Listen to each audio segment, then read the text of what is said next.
2 large pets. Watch on the rocks. Fried chicken starters, 8 spicy.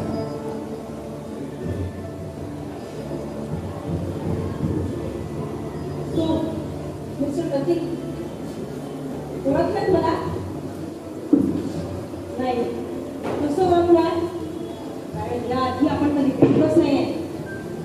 त्याचं बोला. पुन्हा काही भाई काय आहे प्रतीक? Relax. Come to the point. Point is, you bitch, bastard. मला उद्ध्वस्त केलंस तू. इकडे टिकटर बोललास. चिंता केलं माझ्या.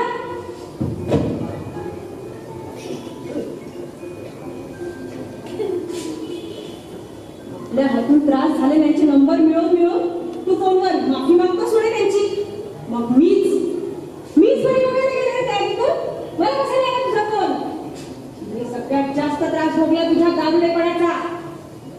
हो, तुझ्या बायकोपेक्षा त्या प्रतिकापेक्षाही जास्त. का करायचंस तुला मला रात्री अपरात्री फोन आणि सांगायचंस की माझ्या नवऱ्याचा तुझ्या बायकोचा कसा अफेअर चाललाय म्हणून. सावध रहा असा कान मात्र का दिलास? ज्यामुळे मुळाचा दुपट्टा गेले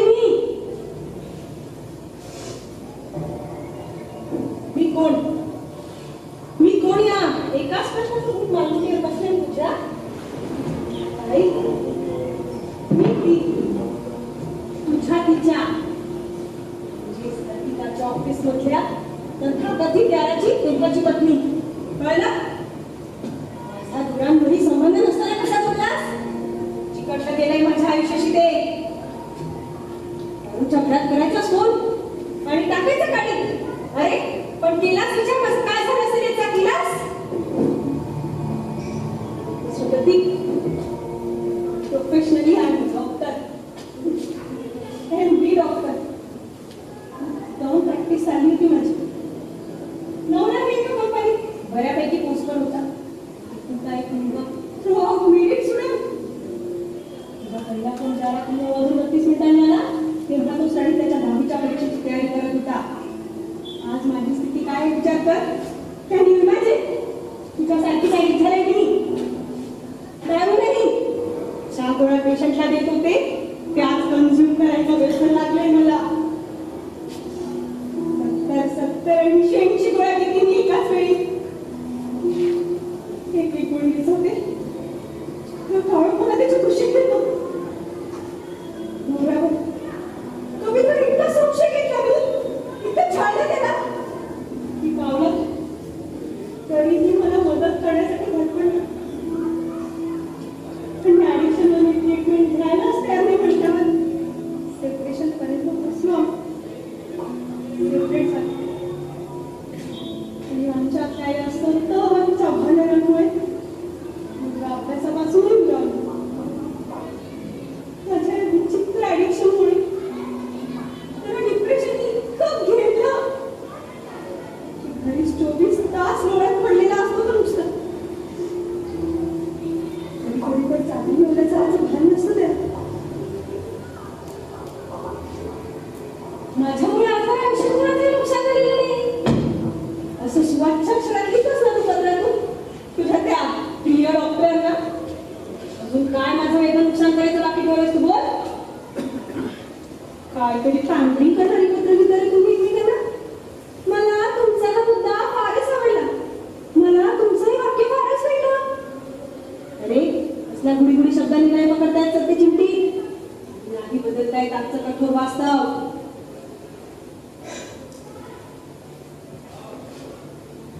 प्रश्न पाहिला तुझ्या चेहऱ्यावरचा. माझा डॉक्टर आनंदशी काय संबंध आहे? हो ना? ही बघ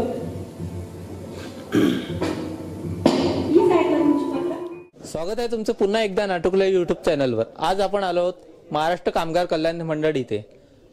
इथे येण्याचं एकमेव कारण म्हणजे या नाटकाविषयी जाणून घेऊया. या नाटकाचं नाव आहे गेट वेल सून. या नाटकाचे लेखक आहे प्रशांत दळवी आणि दिग्दर्शक आहे स्नेहल पाटील. तर जाणून घेऊया या नाटकाविषयी काय म्हणतात. स्नेहल पाटील त्यांच्या कामामुळे येऊ शकला नाही आज. तर मी या नाटकाचा म्हणजे प्रकाश योजनाकार आहे. तर त्याबद्दल मी आपल्याला सांगू इच्छितो. नाटक निवडायचं कारण असं आहे की व्यसनमुक्ती हा जो प्रॉब्लेम आहे तो आमच्या कॉलनीमध्ये वगैरे आहे, बाकी सगळी ठिकाणीच आहे. आणि हे नाटक त्यावर भाष्य करणारं नाटक आहे, म्हणून आम्ही या नाटकाची निवड केली. आणि आता प्रबोधन किती होईल ते नाटक बघितल्यावरच कळेल. म्हणजे असा आमचा उद्देश प्रबोधनाचा होता आणि अजून त्याचे जास्त प्रयोग झाले तर जास्त प्रबोधन होईल. म्हणजे स्पर्धेत तर आहेच आहे नाटक. याच्यामध्ये प्रमुख भूमिका करणारे कलावंत आहेत शशांक गाडवे,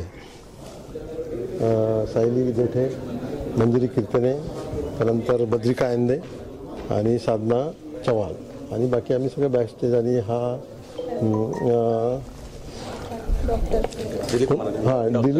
डॉक्टर दिलीप मार्कंडे, अरविंद घोटकर त्यांनी एक छोटी भूमिका केली. असं आमचा चमू आहे. बाकी नेपथ्यकार आहेत दिगंबर इंगळे, त्यांचे सहाय्यक आहेत सुरेश माळी,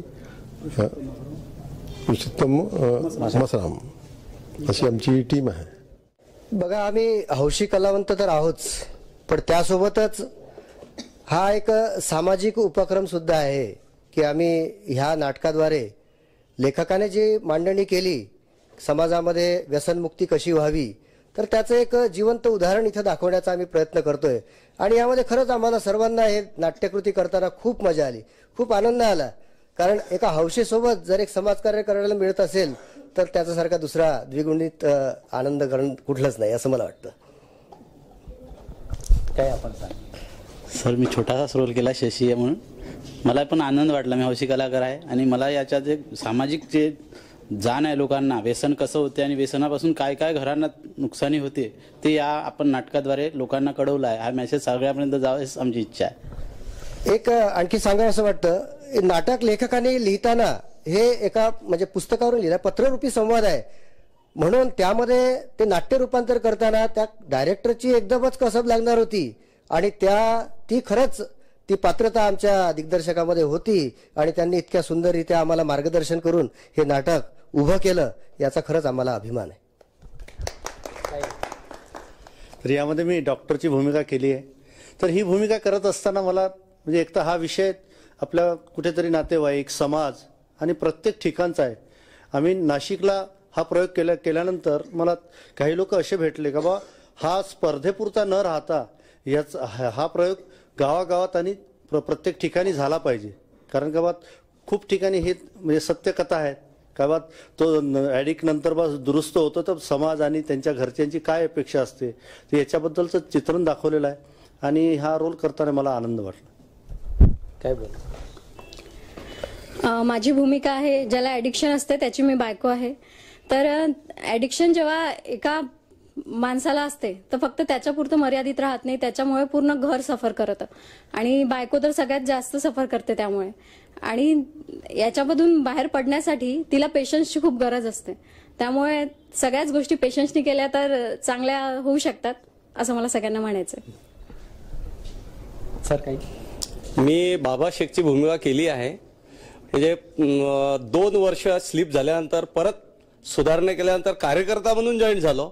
गेटवेल सून हे जे नाटक आहे तर हे व्यसनी लोकांसाठी आहे, पण प्रेक्षकांमध्ये एकही तसा आम्हाला कुठला व्यसनी माणूस दिसत नाही.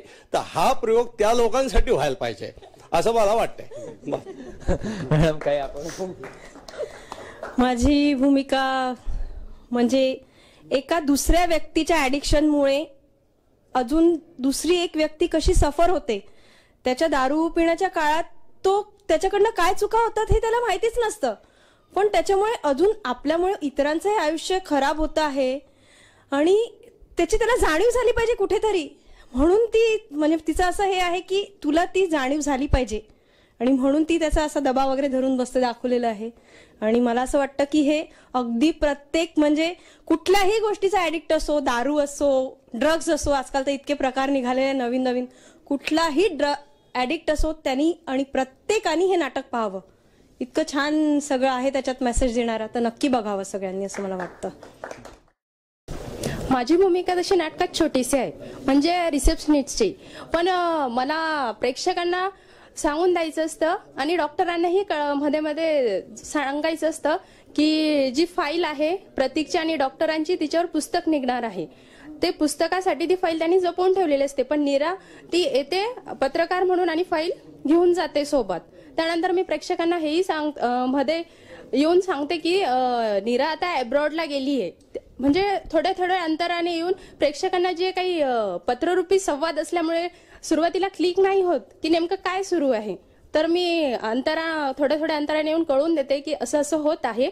आता नीरा फाईल घेऊन गेली आहे, त्यानंतर ती अब्रॉडला गेली आहे, अशी माझी छोटीशी भूमिका होती. धन्यवाद. मी या नाटकाचा नेपथ्यकार दिगंबर इंगडे. माझ्या या सहकार्याच्या साथीनं मी एक डॉक्टरचा दवाखाना, एक फ्लोरिडातलं घर, एक हॉटेल, दुसरं हॉटेल आणि मुक्तांगण आणि त्या व्यक्तीचं घर असे 5 प्रकार बदल करून याच्यात दाखवण्याचा प्रयत्न केला आणि ते प्रेक्षकासमोर मांडलं.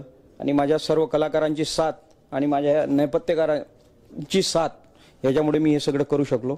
त्याबद्दल मी सगळ्यांचा आभारी आहे आणि तुमचा चॅनलवाल्यांचा पण मी आभारी आहे. धन्यवाद.